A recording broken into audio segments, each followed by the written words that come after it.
After Jesus died on the cross and was raised from the dead, he spent time with his disciples. At the end of his time on earth, Jesus gave his disciples important instructions. He told them not to leave the city of Jerusalem. Jesus said the disciples should wait there until God kept his promise to give them the Holy Spirit. Jesus reminded the disciples of John the Baptist. John had baptized people with water when they turned away from their sin and turned to God. Jesus said that in a few days, the disciples would be baptized too, not with water, but with the Holy Spirit. "Lord, are you giving the kingdom back to Israel now?" the disciples asked. God was with his people, the Jews, but they looked weak. The Romans ruled over them. The Jewish people wanted to have power over other nations. Jesus did not say yes, but he did not say no. "The Father knows when the time is right," he said. Then Jesus said, "But you will receive power when the Holy Spirit has come on you.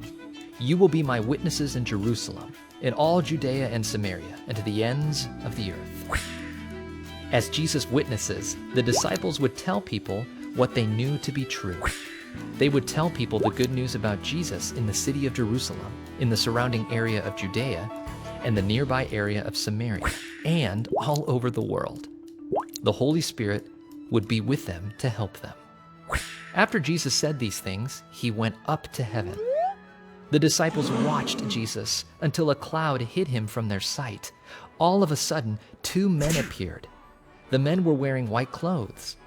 These men asked the disciples, "Men of Galilee, why do you stand looking up into heaven? This Jesus, who has been taken from you into heaven, will come again. He will return in the same way that you have seen him going into heaven." Then the disciples returned to Jerusalem, as Jesus had instructed them, to pray and wait. Jesus left earth and returned to heaven, but he did not leave us alone. Jesus sent the Holy Spirit to be with us and help us do God's work. One day, Jesus will return to make all things new and to rule as Lord over all.